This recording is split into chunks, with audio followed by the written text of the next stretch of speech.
جب حضور کی بعثت ہوئی ہے تو اس سے پہلے کم و بیش 700-800 برس سے یہ دو عظیم مملکتیں چلی آ رہی تھیں، سلطنت روما اور سلطنت ایران۔ ان دونوں کا مقابلہ رہتا تھا۔ یوں سمجھیے کہ تاریخ جھولا جھولتی تھی، کبھی ایرانی آگے بڑھتے تھے یہ مکے شہر میں، اور شمال میں یہ جو کشمکش تھی تاریخ جھولا جھول رہی تھی۔ اس میں ایسا ہوا ہے کہ سن 614 میں ایک بڑی ہی زبردست شکست دی ہے رومیوں نے ایرانیوں کو۔ یہ تاریخ کی بدترین شکستوں میں سے ہے جو رومیوں کے ہاتھوں،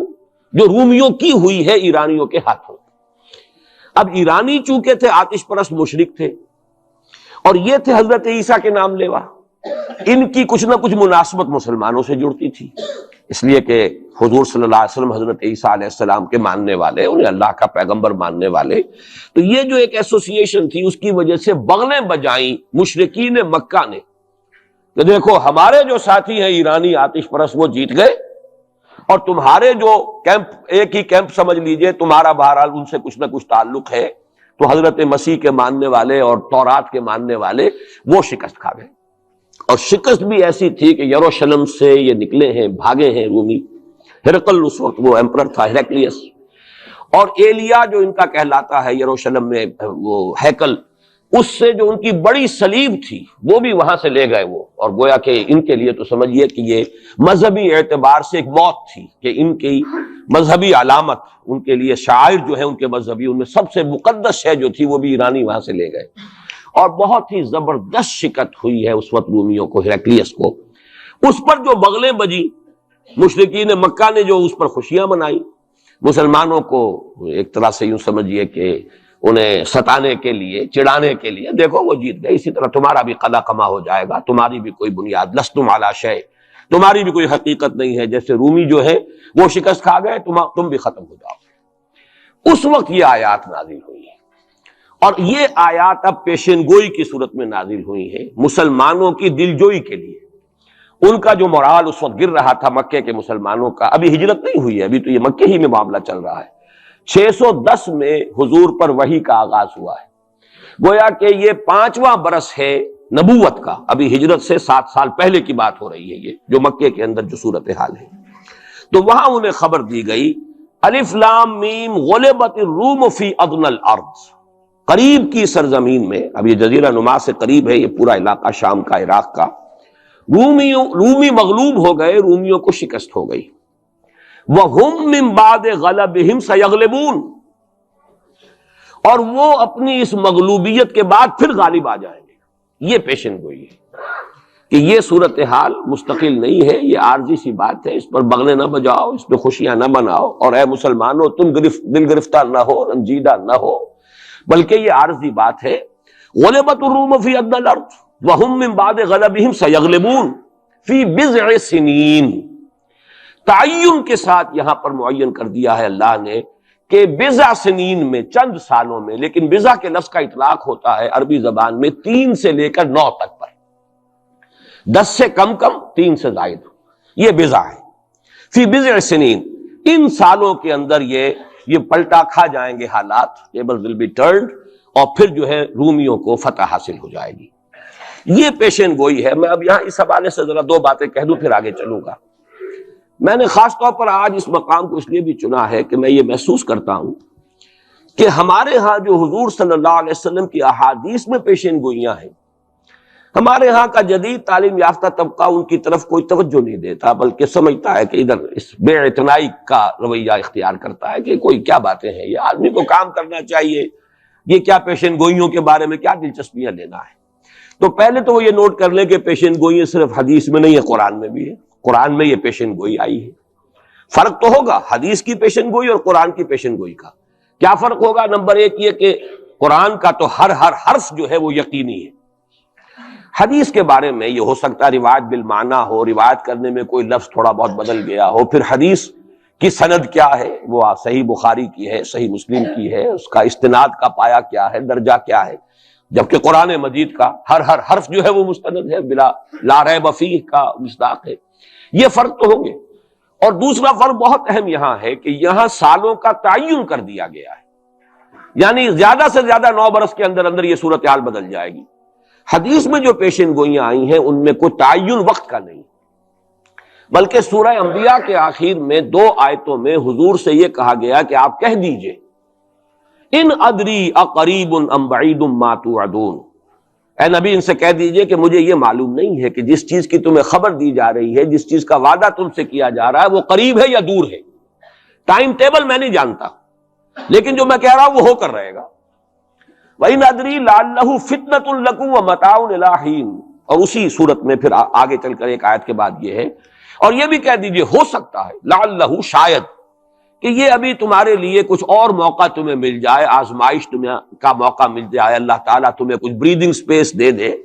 تاکہ تم اس میں اپنی اصلاح کر سکو، تو گویا کہ آزمائش کی ایک مہلت اور مل جائے تمہیں، یہ ہو سکتا ہے۔ لعلہ فتنۃ لکم ومتاع الی حین، ایک وقت معین تک کے لیے اللہ تعالیٰ تمہیں اور رہنے بسنے کا موقع دے دے، لیکن یہ کہ اس میں کوئی شک نہیں ہے کہ جس عذاب الہی کی میں تمہیں خبر دے رہا ہوں وہ آ کر رہا ہے، اس میں کوئی شک نہیں، کب آئے گا یہ مجھے معلوم ہے۔ اسی کی ایک مثال اور بھی ہے، نوٹ کر لیجئے، جب حضور نے خواب دیکھا، اور نبی کا خواب بھی وہی ہوتا ہے کہ ہم عمرہ کر رہے ہیں، حضور نے صحابہ کو حکم دے دیا۔ سن 6 ہجری کا یہ واقعہ مشہور ہے کہ اب تقریباً 1400 یا بعض روایات میں آتا 1800 صحابہ کے ساتھ آپ احرام باندھ کر عمرے کے لیے اور مکے کا سفر کر رہے ہیں، حدیبیہ تک پہنچ گئے۔ اب وہاں جو صورتحال پیش آئی، مکے والے اڑ گئے، کسی قیمت پر ہم نہیں کرنے دیں گے، گویا کہ خون کی ندیاں بہہ جائیں گی۔ تو وہاں کی صورتحال کو دیکھ کر مصالحت کی حضور نے، صلح کی، صلح حدیبیہ مشہور صلح حدیبیہ بہت ہی اہم ہے، تاریخ کا، سیرت النبی کا بہت اہم واقعہ ہے۔ اس پر بعض لوگوں کے ذہنوں میں یہ اشکال پیدا ہوا کہ حضور نے تو کہا تھا کہ میں نے خواب دیکھا ہے، اور نبی کا خواب تو وہی ہوتا ہے، اور ہم اس وقت جا رہے ہیں بغیر عمرہ کیے، تو گویا کہ ایک وسوسہ تو آ سکتا ہے، بڑے سے بڑے آدمی کے ذہن میں آ سکتا ہے، اور صحابہ کرام تو آ کر حضور سے کہتے بھی تھے کہ حضور بذا اوقات ہمیں اپنے دل میں ایسی باتیں بھی محسوس ہوتی ہے کہ زبان پر لانے سے ہم زیادہ بہتر سمجھتے ہیں کہ ہمیں زندہ آگ میں جلا دیا جائے، یعنی ایسے وسوسے بھی ہمارے دل میں آ جاتے ہیں، دماغ میں آ جاتے ہیں۔ تو حضور نے فرمایا کیا واقعی تم ایسا محسوس کرتے ہو کہ اس بات کو زبان پر لانے سے بہتر ہے کہ ہمیں زندہ جلا دیا جائے؟ عرض کیا جی ہاں یہ تو ہمارا ہے۔ فرمایا ذاک کا ایمان، یہی تو ایمان ہے۔ شیطان وسوسہ اندازی کرے گا، لیکن جب تمہارا یہ احساس ہے کہ یہ بات اتنی بری ہے کہ مجھے زندہ جلا دیا جائے، یہ میرے لیے اہون ہے، ہلکا ہے بنسبت اس کے کہ میں اس بات کو زبان پر لاؤں، تو ثبوت ہے کہ ایمان موجود ہے۔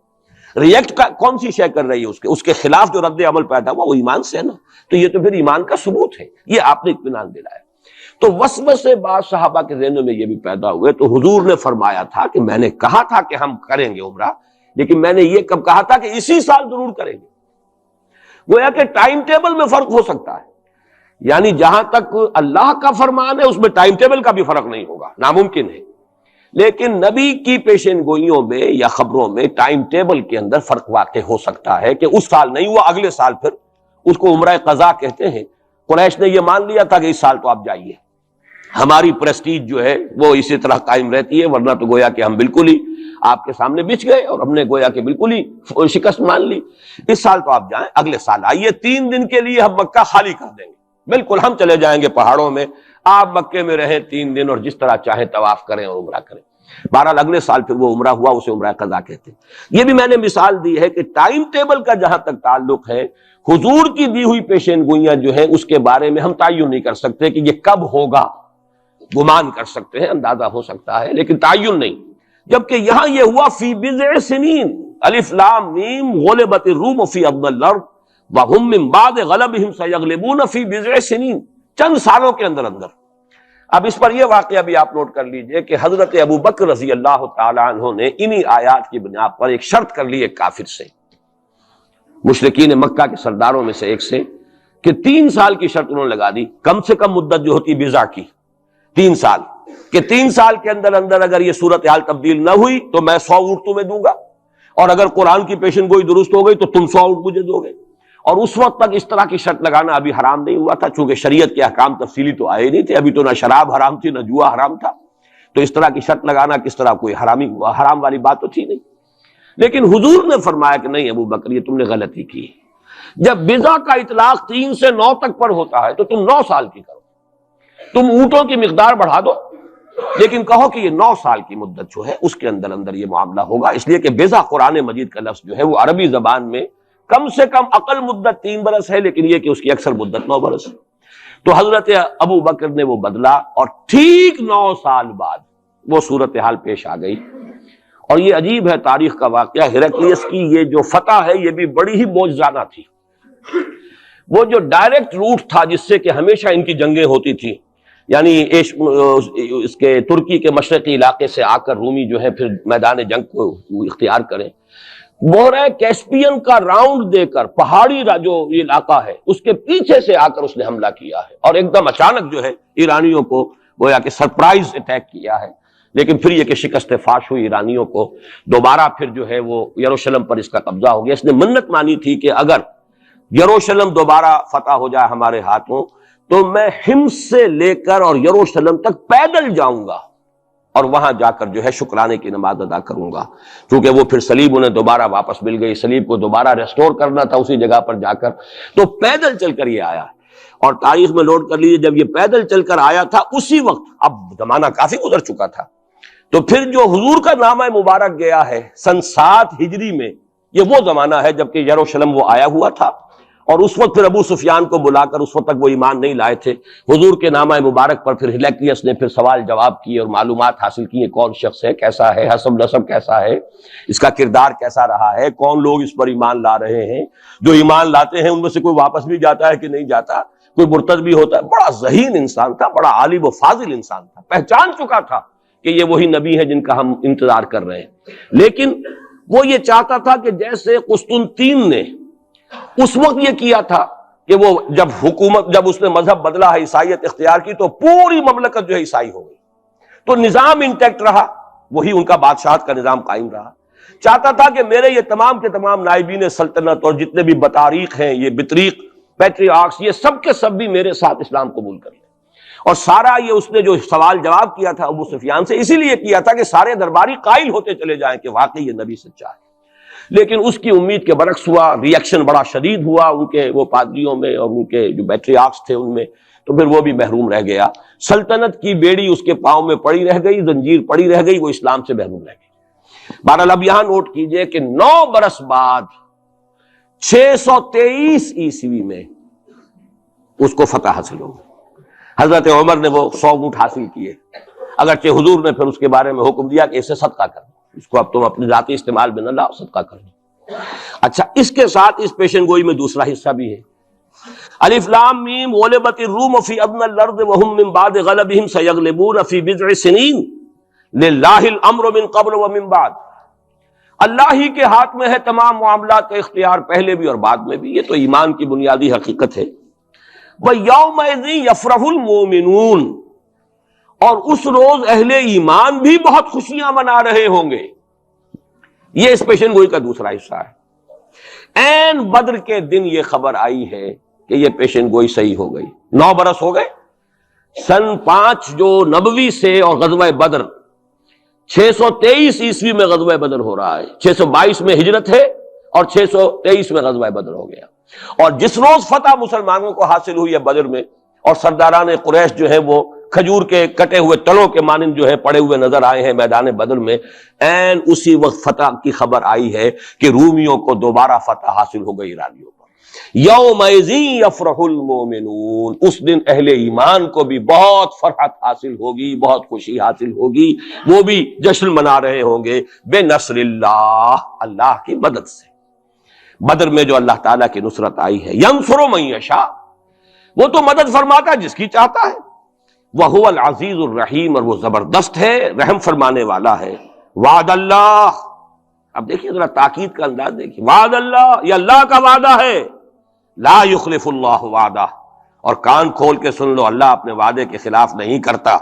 وَلَٰكِنَّ أَكْثَرَ النَّاسِ لَا يَعْلَمُونَ، لیکن اکثر لوگوں کو علم حاصل نہیں ہے، اکثر لوگ جانتے نہیں.